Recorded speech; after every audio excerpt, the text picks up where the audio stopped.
Hello, everybody. Welcome back to The Living Novel, our ongoing series that we do out of LTV out here in East Hampton. And we have wonderful guests. And you know that one of my favorite guests is always AI, so we talk to AI a lot. But right now, we have a wonderful guest, great guy, man's man. Everybody loves him. Grew up out here, David Rutkowski. David, thanks for coming. Thank you very much Good for to having see me you. on the show. So listen, I admire you. You are really one of the only other guys I've ever met that looks like you have as thick a head of hair as I do. Did you ever grow long in the winter? Never ever. No, really? No, I was always a big crew cut guy. Yeah. My son sometimes has long crazy hair and it drives me nuts. Yeah. And he's 21 now, so I think it's time for me to let it go. In the winter I'll let it grow long, but yeah, you got a great thick head of hair.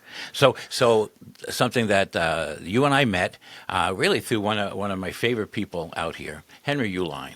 I love that guy. He's just such a great character. And I'm talking to him, and he's telling me about the Little League, and he's coaching on the Little League, and he's doing a team. I'm like, oh, cool. I'll come over and I'll live stream it and just have fun with it. I never leave without a camera in my hand someplace. I'm always live streaming something. So suddenly I was like, oh, wow, this is really cool. And that's the first time I got acquainted with you. You're the head of it. You kind of run it. What's your title? President or? Of the I've been aboard. East Hampton Little League is run by a board of directors, and I've been the president several times for probably a total of 8 or 9 years. Yeah. And I've served on the board for 16, 17 years. I don't keep track. So I think my wife does, but I don't need to keep track. Well, when I started, I was just going to live stream Mom Talk's team, but then it's East Hampton. It's the whole league.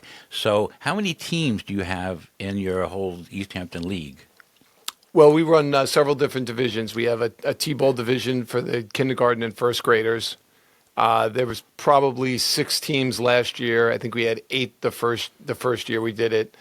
Then we have a coach pitch minor division, a player pitch minor division, and then we have the 12-year-olds. That's more of the major league, and that's probably the heart and what's known most for Little League. And we run a softball side and a baseball side, and we had 34 teams last year, and that's pretty close to what we normally have. 34. Wow, that's a lot. I didn't realize it was that many. But this year, and that's what I really just wanted you to touch on. I mean, I love this thought. This year, for the first time, you have the Challenger League. A Challenger division. Would you tell people what that is? That's really a wonderful thing that you're doing. That's correct. Our district president, Jeremy, had gone to some sort of Challenger game. I don't know if it was a tournament or whatever it was, but he came back and he was so inspired. So at the last president's meeting, he thought it'd be a good idea if District 36, that's Eastern Long Island, and it comprises 14 different little leagues, would do a Challenger division. Typically, there's not enough players to field an individual team for each league, but if each league can sign up several players, then we can get the kids together and we can set up like a Saturday morning schedule, and I'm super excited about it. I think it's a great idea. Improving the quality of people's lives. If we're not at that stage of our evolution trying to do that, I don't know what about humanity, but the fact that you're doing that and improving the quality of those kids' lives, but it seems like it might have some difficulties. I mean, how do you orchestrate a Challenger League? Well, as much as we've never done it before, we're just going to do the best we can, like we try to do with everything else. Yeah. I know that we have had one meeting about the Challenger League with the league presidents, and we have a second one scheduled this week. But basically, what you get out there, you get the kids, and some kids need a lot of help, and some kids are close, have more skill, and so they're able to do a little bit more. But part of what you're doing is you're partnering them with another 11-year-old or a 12-year-old, and they go out there and they're going to help them field the ball, and they're going to help them swing the bat, and they're there to give as much help or as little help as needed.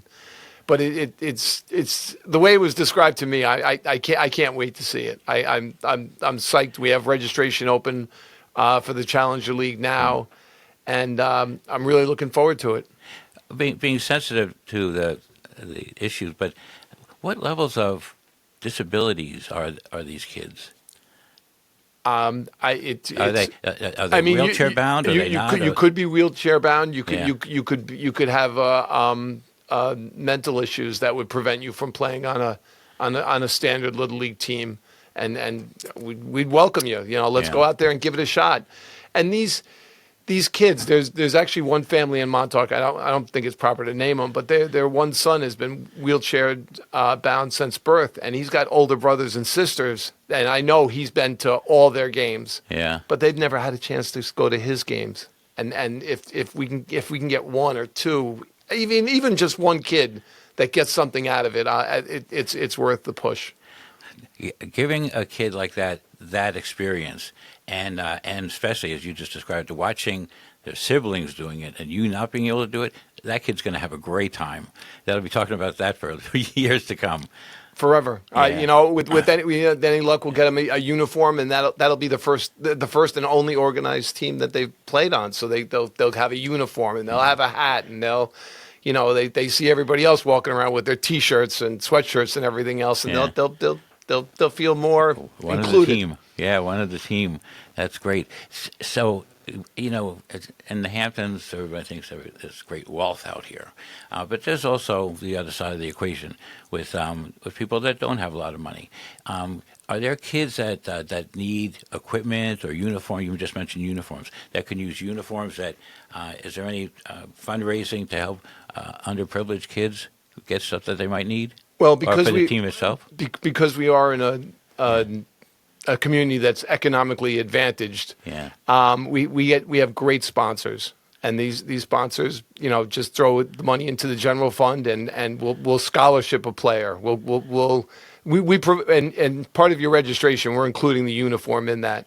So the uniform part is covered up. But I've seen coaches take kids to the sporting goods store after the first practice, so the kid has a mitt. Yeah. They show up with a pair of sneakers and their sweatpants and sweatshirt and everything else, but they don't have it. And I've seen a number of coaches just they're already giving their time. They're willing and happy to give their money to it also. That's great. I also cover this stuff in Bayside. Bob Reed there has the Bayside Little League, and I cover their games for them. And I've helped do some fundraising for them using my social media stuff, that Bayside Live TV, like I've got Montauk Live TV out here. And we've done fundraisers and gotten the same thing, baseball bats and gloves and things that the kids need. So I wondered how you did it out here, the same. All little leagues are run. I mean, it's the same thing. As you get a bunch of adults that are trying to coordinate it so the kids can get out there and play. Yeah. And you got to do it. You got to take care of everything, and that includes providing for those that it's tough for. Yeah. So for all the families and the kids that might be looking at this, how does someone join? How do you become a member? What's it cost? Okay. So our registration for the spring season is open right now. We have a tiered system. Depending on the level of play you're in, it could cost a little more. It's $125 if you're on the oldest bracket, and it's I think $80, $75 or $80 for someone to sign up for the T-ball division. We're happy to scholarship anybody that needs it. To sign up, you simply go to the East Hampton Little League website, and it's easthamptonlittleleague.com. You'll see the login page. You log in, and then you can sign up for the division that's appropriate for you. But I do want to point out, it's kind of important. I'd gone onto that site, and I'm looking at it, and I'm looking at all things, pretty robust site, all kinds of stuff. And there's another East Hampton, like in Massachusetts, and I kept getting their website.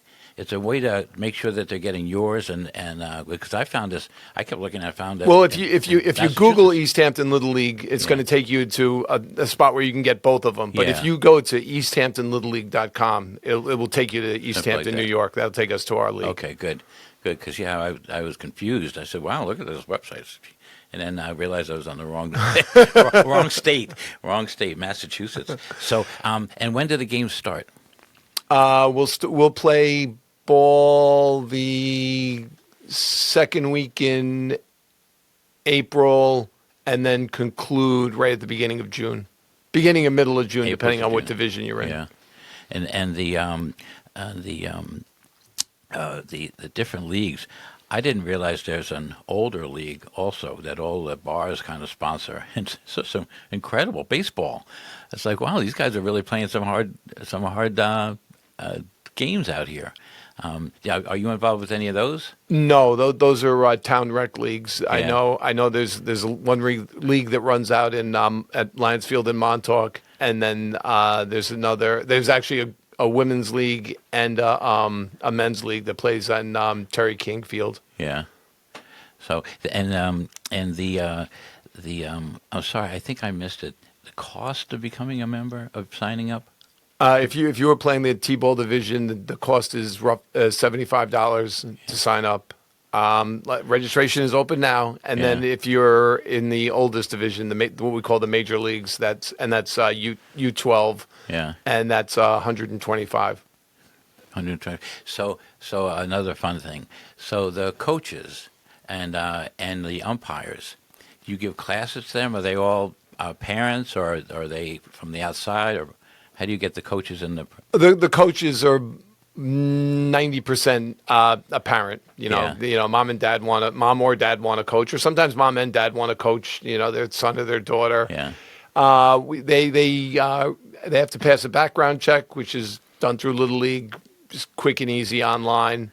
Then they have to take a first aid class, which is also offered online, and then the board will appoint the coaches for the teams.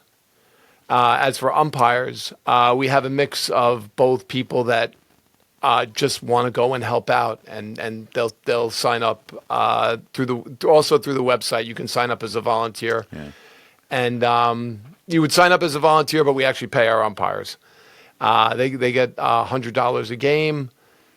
We have two different divisions. We have the player pitch minor division and the major leagues. Those games get umpires, which is part of the reason why it costs a little more to play in those divisions. We are always short umpires. Yeah.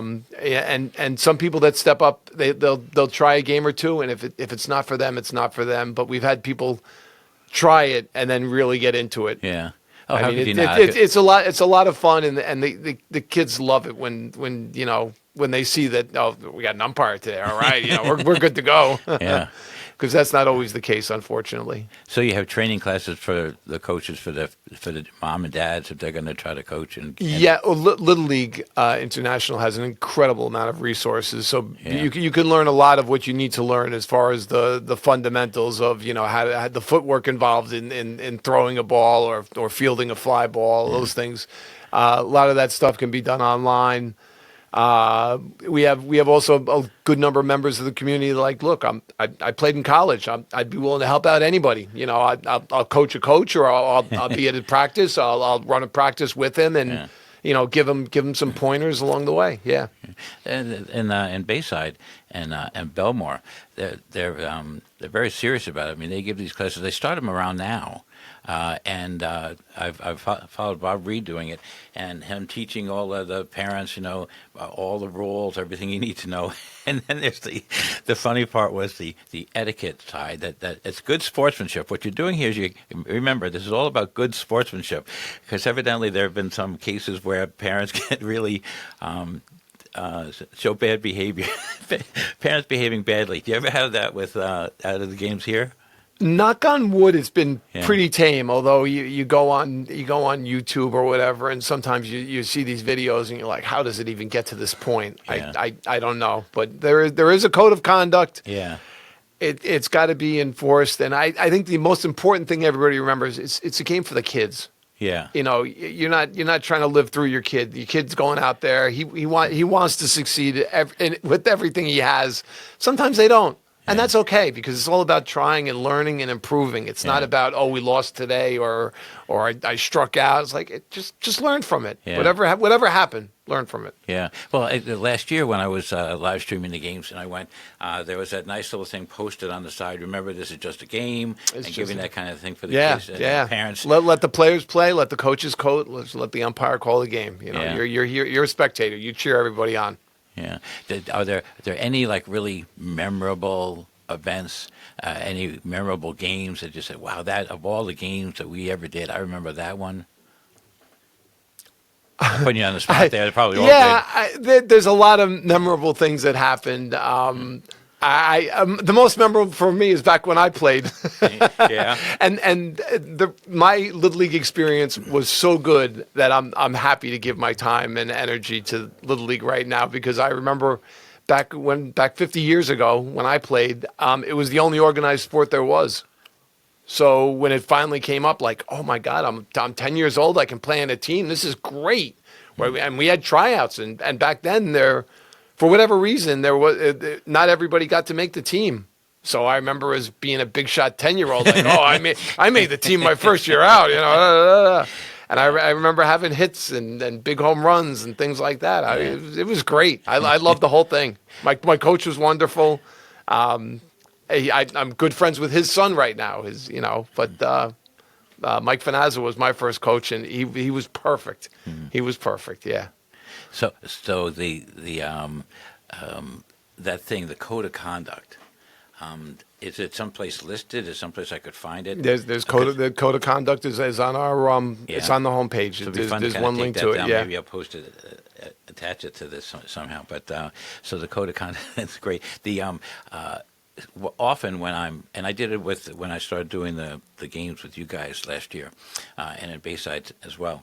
I wrote up this thing and I said, and I called them memory makers. And I said, for any parent, I don't think there's anything that you could give your child to create long-lasting memories for than having them on a baseball team, on the Little League. You know, and like I was in the Cub Scouts, I was on the Little League, but my older brother was he was more Little League, I was more Cub Scouts and Boy Scouts, you know. But those memory makers, the things that last you forever, you know, but the character building and learning good sportsmanship, I think that's as important as anything and reason to put your kid on these teams and on these leagues is what you're teaching them.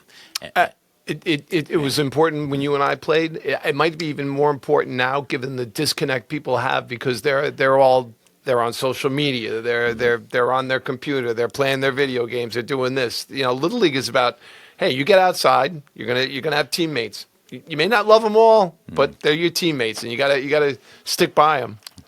One of my goals and one of my purposes, our purpose in life, and wanting to do what we can do to make a contribution, is the thought for me when I'm recording these games that 20 years from now, that kid who hit that home run that won that game can get on with his kid and said, you want to see when I was in the Little League and when I won that game with that home run. So I'm creating that archive. So I love that. But the social media side of it, I was really, I don't know what to make about human nature. When I started, when I'm there with the camera, people ask me what I'm doing. I said, we're live streaming this. So if you couldn't make the game, you could log in. You can see it here live, but you can always go back to it. It's going to stay here forever. And I was like, oh, cool. So they looked it up, and then they're watching the game. They're at the field. They're at the field. Their kid is up there, but also, I'm over there, not going to zoom in into the kid's face. So they're like, oh, look at my kid's face, because they're seeing him from behind. So I saw all these parents. I have one picture of them. All these parents looking at the game while the game's behind them, but they're all looking at it on the cell phone of us streaming it. That's okay. They're learning to get comfortable with it. They can rewatch it if there's things that they want to rewatch it. They can share it with family. That's great. Yeah. I love the fact. I wish I had some of my home runs recorded, because I'm afraid maybe they didn't happen. Maybe I only thought they happened. Yeah, yeah, we do that, right? But I think of that. My older brother, and when I grew up, we had the soapbox derby, and my older brother and down at Croce Run Park in Bayside, it's this great hill for it. And I remember my older brother and my dad making the soapbox car, and then them wheeling it down, and then them competing. And I kept thinking, boy, what I would give to be able to log in someplace and look back at that history and see my family and older brother. And then I realized, great, that's what you're doing now. do it. Just keep Yeah, doing this. yeah. Keep recording this stuff, make an archive out of it. I did do a little bit of a highlight reel from last year. This year I'm going to be much better at it. Last year I was just live streaming everything. The amount of work going back and looking at the entire game and fast forwarding through until you could find something with a hit or something. But this year I'm going to take some notes. So I'll have like, okay, at this point, at this inning, so and so did this. I didn't even have all the names. You were great giving me some of the names of the kids. But we're going to do a tighter job on it this year. And I'm looking for somebody who would like to be the color guy, who call the games and be like an MC for us. See if we can find I'll reach out and I'll still, but Yeah. yeah. If we can get somebody, that would make it even better. Yeah, it'd be fun. Because what you're doing and the memories you're preserving it's unbelievable. Yeah, such a good thing. Memory makers, and they'll be there forever. Mm-hmm. So your history you grew up in Montauk, East Hamptons? East Hampton. Yeah. I was 4 years old when we moved from East Hampton to Montauk. Yeah. So the first 4 years were rough. I was stuck in East Hampton, but then Yeah. I got to Montauk and I took off from there. So you're a native and you've been here your whole life. What's fun is I walk in and you were here and you're talking to Jody. Everybody, you can't see Jody off camera here, but we love Jody. So you guys grew up together. You guys were talking about everybody you knew, your school teachers, growing up out here, and that's fun. I've loved the Hamptons. I grew up, but only summers, over in Southampton, and then later kind of pulled my whole life out here. But so I've been aware of it, and I've lived out here for as long as I can remember over in North Sea. But then I surfed ditch planes. Do you ever surf? A little bit. I surfed a little bit when I was younger, and then my son got into it for a couple of years, and so I'd surf with him. Yeah. Yeah. I never realized how good ditch is at, when I grew up, you go out to ditch planes. You either went to Conscience Point or you went to ditch planes. So, I'd go to both. But ditch planes is great. And then when you go out to the lighthouse and it breaks left and right, it's like, wow, this is a great place to learn. So I just said it became my sport. And then I traveled around the world, did a little bit of it, Phuket and other places. I went to Bali, I surfed there, a legendary beach called Uluwatu, and I surfed there. But so that was kind of my sport. But being Montauk, having these great surfing beaches, and then what happened with the storms killing our beaches. Luckily, they put them back, and it looks like ditch is still the great place to surf. But that last storm that washed everything away, it's like I took a walk on the beach right when it was a couple of the motels on the ocean. It cut it out right to the cement was exposed for I don't know 6-8 feet, whatever it was. It looked like pretty close to the footings, and then when they had the Army Corps of Engineers come out and pump that sand on for 2 weeks or whatever it was, that was unbelievable. Yeah, it was fast. Just kept on going. Yeah, and the beaches are beautiful. Yeah, they're big. They're as big as they've been in a long, long time, and they're absolutely beautiful. Yeah. Well, when I was after all my years in film and television and everything, and coming out here and saying, this is where I want the rest of my life. I just love Montauk. The place in Southampton, Hurricane Sandy surrounded it in water. And I was like, okay, I said, it's just, I've been watching the tide come up higher, and I said, I hated to sell it, but I sold it. And I came out here. I'm so happy out here with it. But I'm also up at the Manor, so I'm at one of the highest points out here. But originally, I was looking at making an investment, and I was going to buy the Crow's Nest from Don Tour. And then I passed on that because, you would have known Claire and Nick from Nick's, right? And I gotten to know them, and then right when I was getting ready to close with Don's place, Nick died, and then I got to know Claire, and then I took Claire out to dinner and trying to be sensitive about it. I said, Claire, things change now, and are you going to have any plans? And I started to say, I'd be interested in, buying Nick's, and she didn't even hesitate. Oh no, I'm selling it. Oh, you'd be a great owner. and I said, oh, cool, that was fast. So no hesitation. So I was actually moving in that direction, and only because this came to mind because you mentioned the Army Corps of Engineers. So I was in contract. I had Bridgehampton National Bank financing me. I was going to own this great beach bar, and thought, how fun is that going to be? And then I went to this thing at the fire department in that big upstairs room where the Army Corps of Engineers with all these plaques around the walls started talking about the what seems to be the inevitable floods and everything that could happen, and what downtown is happening. And Nick's, now I had insurance, but Nick's is there's the way the island kind of curves right there a little bit. If water comes in that way, like a tidal wave, that place, it's called a V flood zone. It's not just a flood zone. It's V for velocity, because when the water comes in there, it funnels in. So right where Nick's goes to the beach there, it funnels in there and it'll blow that right out. So they said, we're not going to insure that anymore. And so I was like, oh, okay, well, so they're not going to insure it anymore. Didn't realize what that was going to mean for me. It meant that, Bridgehampton said, well, okay, well, who are you going to get to insure the place now? Because I had FEMA originally. And I said, oh, okay, let me go get insurance.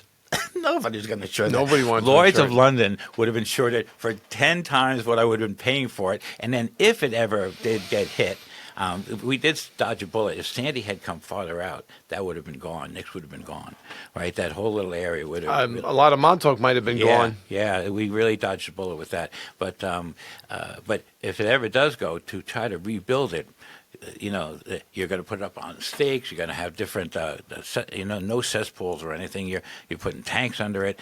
You really couldn't be rebuilding it the same way. So I passed, and these other guys kept it going, but it's pretty endangered. It is. The Army Corps of Engineers work, that's just temporary. Yeah. I mean, they're going to have to replenish on a somewhat regular basis. We'll see how that is. Yeah. When they gave that presentation and they had all those boards, they talked about the Cumbla Viejo. Do you remember what that? So our biggest threat, people don't realize it, but in the Canary Islands, there's one of the islands, the Cumbla Viejo, it's called, has a big fissure in the middle of it and separating. And they showed that historically, someplace a long time ago, part of it had crashed into the sea, and now this other half of the island is, I don't want to alarm you. I'm looking at you. Look at his face. I'm sorry, but so not to scare anybody, but that is going to be our biggest threat. It's going to have this landslide, and when it does, this tidal wave is going to come right at us. So the Cumbla Viejo is one of our biggest threats. Who knew, from the Canary Islands? But anyway, not to alarm everybody. Thank you so much. I really admire you. I love you. You're just a great guy. Period. And I love working with you and watching you coaching these teams and everything. We're going to be live streaming it over on our little Montauk Live TV thing for everybody and building that archive. So thank you for everything you do. Thank you for teaching those kids all this great stuff and being one of the memory makers for these children. It's a great thing. Thanks. Thank you very much for having me.